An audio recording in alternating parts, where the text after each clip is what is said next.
अब नेक्स्ट जो है वो होता है टेलीफोटो लेंसेज। टेलीफोटो लेंसेज वो लेंसेज होते हैं जो हम जूम कर सकते हैं, लेकिन बहुत ज़्यादा जूम करते हैं। जैसे वेडिंग्स में आप लोगों ने बहुत लोगों के पास देखा रहेगा, there is some white colour की लेंस होती है ये वाली, एंड वो लोग शूट करते हैं कैंडिड फोटोग्राफर ज़्यादातर करके।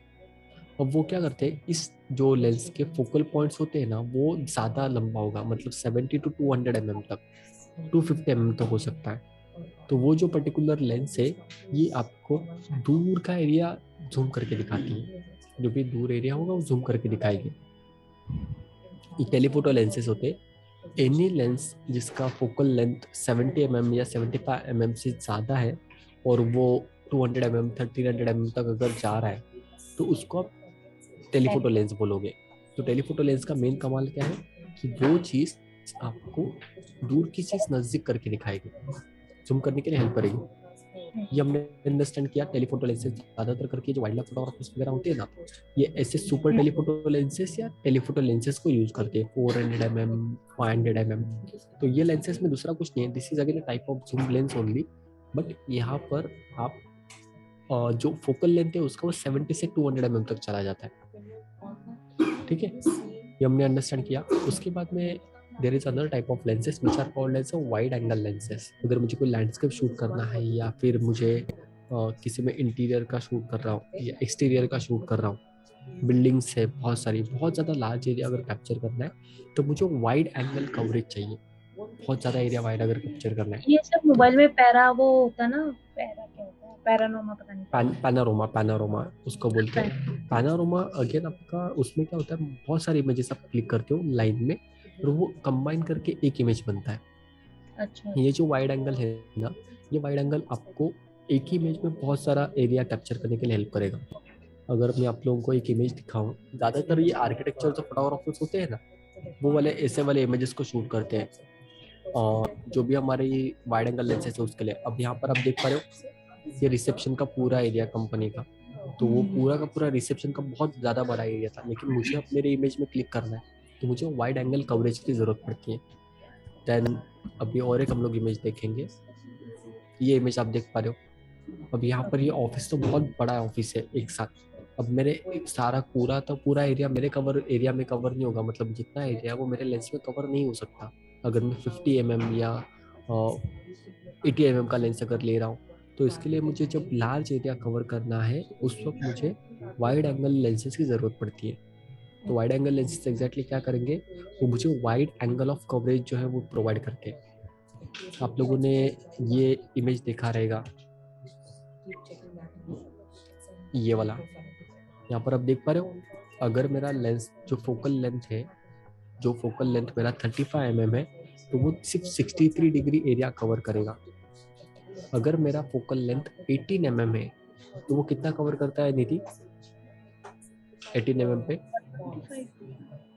18 mm पे अगर मैं लेंस मेरी है तो वो टोटल 100 डिग्री एरिया कवर करता है 18 mm पे। उससे अगर छोटा जाओगे तो वाइड एंगल लेंस क्या होती है, वाइड एंगल लेंस का जो फोकल लेंथ होता है ना वो बहुत ज़्यादा कम होता है, 16 mm, 18 mm, 24 के पहले 20 mm। तो ये आपके वाइड एंगल लेंसेज के फोकल पॉइंट होते हैं। तो वाइड एंगल लेंसेज हमेशा आपको मैक्सिमम एरिया कवर करने के लिए हेल्प करेगा, जो कि टेलीफोटो लेंसेज या प्राइम लेंसेज में पॉसिबल नहीं होता।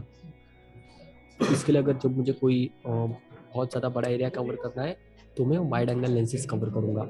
करेक्ट। उसके बाद जो नेक्स्ट टॉपिक होता है वो हमको अंडरस्टैंड करना है, that is called as a fish eye मतलब लेंस। वाइड एरिया लेंसेज, मतलब जैसे हमारे पास अगर क्रॉप वाला क्रॉप कैमराज है तो उसमें ये वाइड जो लेंसेज हैं ये कहाँ से कैसे। देखिए आपके क्रॉप सेंसर कैमरा में 18 mm is a wide angle, 18 mm अच्छा। ऑलरेडी वाइड एंगल है। कोई भी ओके। फोकल लेंथ अगर वो 24 mm से नीचे है, 24 mm से नीचे अगर कोई फोकल लेंथ है तो वो सारे कैसे वाइड एंगल में कैटेगराइज होते हैं। ओके। 24 mm से नीचे अगर कोई भी फोकल लेंथ है तो आपका वो वाइड एंगल में कवर होगा। फॉर एग्जाम्पल अगर मैं आप लोगों को दिखाऊं, अभी मेरे पास, मैंने आपको बोला था ना इस फोन में मेरे पास आई थिंक 3-4 लेंसेस है। तो अब हम लोग क्या करेंगे यहाँ पर ना, मैं ट्राई करता हूँ ये फोन अगर आप लोगों को दिखा सकूँ मैं।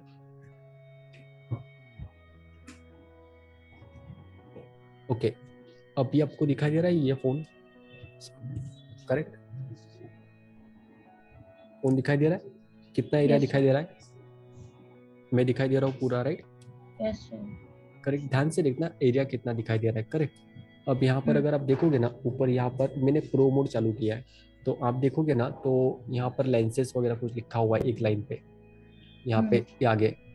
तो अब मैंने, मुझे जो दिखाई दे रहा है ना, ये नॉर्मल एरिया है, करेक्ट। अब अगर मैं यहाँ Yes. से सिर्फ लेंस चेंज करता हूँ, यहाँ पर मैंने लेंस वाइड क्लिक किया था, अब अगर मैं अल्ट्रा वाइड लेंस यूज करता हूँ, अल्ट्रा वाइड लेंस मैंने शिफ्ट किया, तो आप देख पा रहे हो कितना एरिया कवर हो रहा है, Okay, हाँ, एरिया ज्यादा हो गया। बहुत ज़्यादा हो गया, राइट?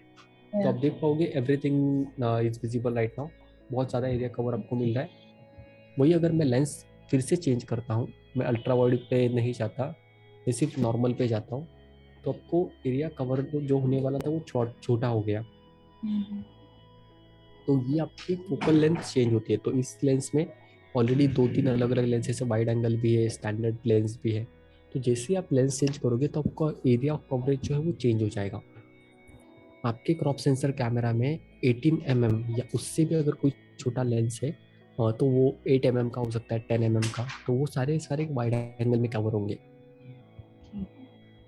यहाँ तक समझा? तो अब मैंने आप लोगों को कौन कौन से टाइप बताया। एक तो प्राइम लेंस हमने पढ़ा, there is second one which is called as a zoom lens. उसके बाद थर्ड मैक्रो, जो माइक्रो फोटोग्राफी के लिए यूज किया जाता है। Fourth that is telephoto lens, जो हमारे वेडिंग्स में, इवेंट्स में हम लोग यूज करते हैं। तो लगभग मुझे 50 फीट 100 फीट के आसपास की जो इमेज है उसको जूम करके दिखाते हैं। उसके बाद में again there is a one lens which is called as a wide angle lens. जो मुझे वाइड एरिया अगर कवर करना होगा तो वाइड एंगल लेंसेज मुझे ज़रूरत पड़ती है। अब वाइड एंगल से भी ज़्यादा एरिया अगर मुझे कवर करना है, फॉर एग्जाम्पल अभी मैं यहाँ पर बैठा हूँ, आपने 360 डिग्री वीडियो देखा है कभी किसी ने? 360 हाँ। डिग्री के जो वीडियो होते हैं, Yes, yeah. देखा रहेगा, पूरा का पूरा एरिया दिखाई देता है। हम्म। तो वैसे ही ये जो एक लेंस है इसको बोलते हैं फिश आई लेंस। अब फिश आई लेंस क्यों बोलते हैं उसको? क्योंकि जो फिश होती है वो फिश हमेशा 180 डिग्री का एंगल में दिखती है। जो फिश होती है ना हमारी, वो फिश हमेशा 18 डिग्री में दिखती है, 180 डिग्री में दिखते हैं। तो ये एक सर्टन टाइप ऑफ लेंसेस उन्होंने बनाए थे। ये जो मछली की आँख होती है ना, तो मछली की आँख हमेशा इस प्रकार से दिखती है, हम जो जैसे दिखते हैं वैसे उनको दिखाई नहीं देता। तो वो ऊपर 90 डिग्री और नीचे 90 डिग्री, जैसा 180 डिग्री का उसका एंगल ऑफ व्यू होता है। तो आप देखोगे तो हर चीज़ ना, जो भी मछली है उसको ऐसे दिखाई देती है। तो उन्होंने क्या किया, उन्होंने सेम ऐसी एक लेंस बनाई ये वाली, जिसको बोलते हैं फिश आई लेंस। तो फिश आई लेंस से कोई भी अगर आप इमेज लोगे ना, तो इमेज आपका इस प्रकार से आएगा। वो सारी चीज़ें ना स्क्वीज हो जाती है, डिस्टॉर्ट हो जाती है, तो आपको बहुत ज़्यादा एरिया कवर होगा, लेकिन आपको उसका जो 3D फील है वो चेंज हो जाएगा। एक्चुअल जो आ, उसका पर्सपेक्टिव है वो चेंज हो जाता है। जैसे अगर आप यहाँ पे देखोगे तो ये इमेज आप देख रहे हो, पूरा का पूरा स्क्वीज हो गया, एक बेंड हो गया है। ये खास करके जो फिशर लेंसेज है उनका मेन पर्पज होता है। जहाँ पर मुझे बहुत ज़्यादा लंबा एरिया कवर करना है, बहुत ज़्यादा वाइड एरिया अगर कवर करना है, then I will use a fish eye lens, जो कि मुझे बहुत ज़्यादा maximum angle of view provide करता है। देख रहे हो आप यहाँ पे, ये Yeah. पूरा का पूरा शेयर कैप्चर हो गया है। छोटी छोटी बिल्डिंग्स है, लेकिन सारी बिल्डिंग्स ऐसी टेढ़ी दिखाई दे रही है, कर्व है, कर्व कर्व वाली बिल्डिंग्स हो गई है। एक्चुअल में तो बिल्डिंग टेढ़ी नहीं है, बिल्डिंग तो सीधी है। तो ये आपके लेंस का कमाल होता है, क्योंकि जो लेंस है वो लेंस आने वाली लाइट को बेंड कर देगी। तो उसकी वजह से जो भी आप इमेज है ना, वो इमेज भी आपकी स्क्वीज हो जाएगी। करेक्ट, यहाँ तक किसी को कोई डाउट है? अलेक्स, नहीं सर, निधि, आपको कोई डाउट है? No, sir. ओके, तो अभी हमने वाइड एंगल भी देखा, देन फिशर लेंस देखा। उसके बाद में there are certain lenses which are called as a tilt and shift lens. Tilt and shift lens, अब ये लेंस कैसे काम करती है? ये खास करके बहुत कम यूज किए जाने वाली लेंस है। जो आर्किटेक्चर फोटोग्राफर्स होते हैं ना, जो बिल्डिंग्स को इंटीरियर फोटोग्राफी वगैरह कर रहे हैं, उस वक्त इस लेंस को यूज़ किया जाता है। अब इस लेंस की खासियत क्या है? सिंपल, मुझे एक बात बताइए कि जैसे आपको मैंने ये एग्जांपल पहले भी बताया था कि आई थिंक मेरे सामने कुछ 50 माले की बिल्डिंग है फॉर एग्जांपल, और मैं ग्राउंड फ्लोर से उस बिल्डिंग को देख रहा हूँ, तो मुझे कैसे दिखाई देगी? ऊपर की तरफ मैं देख रहा हूँ तो बड़ी। करेक्ट। मैं एक इमेज है, मतलब वो बिल्डिंग जो बिल्डर ने बनाई, जो भी आर्किटेक्चर ने बनाई, वो तो करेक्ट स्ट्रेट बनाई होगी। अगर मैं फॉर एग्जांपल किसी भी एक स्ट्रक्चर के बेस पे खड़ा हूँ, ग्राउंड लेवल पे खड़ा हूँ, और अगर मैं ऊपर की तरफ देख रहा हूँ, तो मेरा देखने का नजरिया कैसे होगा? ऊपर की तरफ। प्रोस्पेक्टिव जो है हमारा वो अपर साइड होगा। वही अगर मैं किसी दूसरी बिल्डिंग के 10वें फ्लोर से उसी बिल्डिंग को देख रहा हूँ, सामने वाली बिल्डिंग को, तो पर्सपेक्टिव चेंज रहेगा। करेक्ट। तो अब क्या होता है कि हमारी जो आंखें हैं, या फिर जो भी हम ह्यूमन ब्रेन जो बनाया गया है ना, वो इस प्रकार से बनाया गया है कि आप कोई भी चीज़ अगर देखते हो, वो चीज़ जैसे भी हो, वो आप ऑटोमेटिकली हमारा ब्रेन उसको डिकोड करके करेक्ट कर देता है। जैसे अगर वो चीज़ टेढ़ी है, तो आपको वो टेढ़ी नहीं दिखाई देगी, एक सीधी दिखाई देगी। बट जो पर्टिकुलर कैमरा है वो एक मशीन है, तो उसको आपको हेल्प करनी पड़ती है।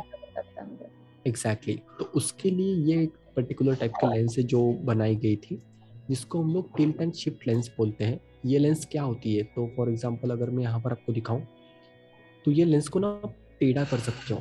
अभी हमारे कैमरा की जो लेंस है वो एक सीधी होती है, तो ये टिल्ट अप टिल्ट डाउन होती है, राइट एंड लेफ्ट में शिफ्ट शिफ्ट हो सकती है।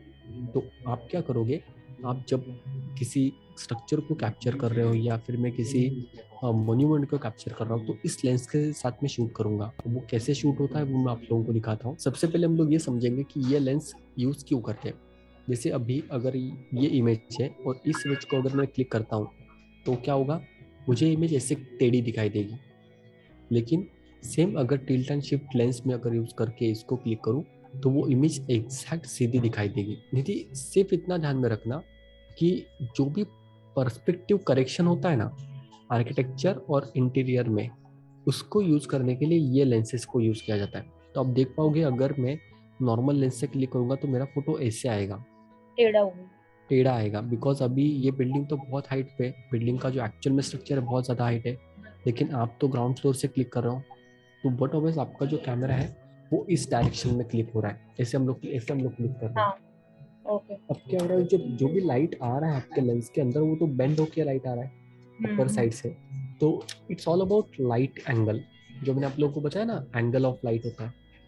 तो ये लेंस क्या करती है, अब अगर मैंने लेंस ऐसा रखा है, मेरा जो सब्जेक्ट है वो बहुत हाइट पे है, तो मैं क्या करूंगा, जो मेरा टिल्ट एंड शिफ्ट लेंस ना, आप देख पा रहे हो यहाँ पे कैमरा एक जगह पे, और जो लेंस है ना वो टिल्ट या शिफ्ट करने कर दिया है।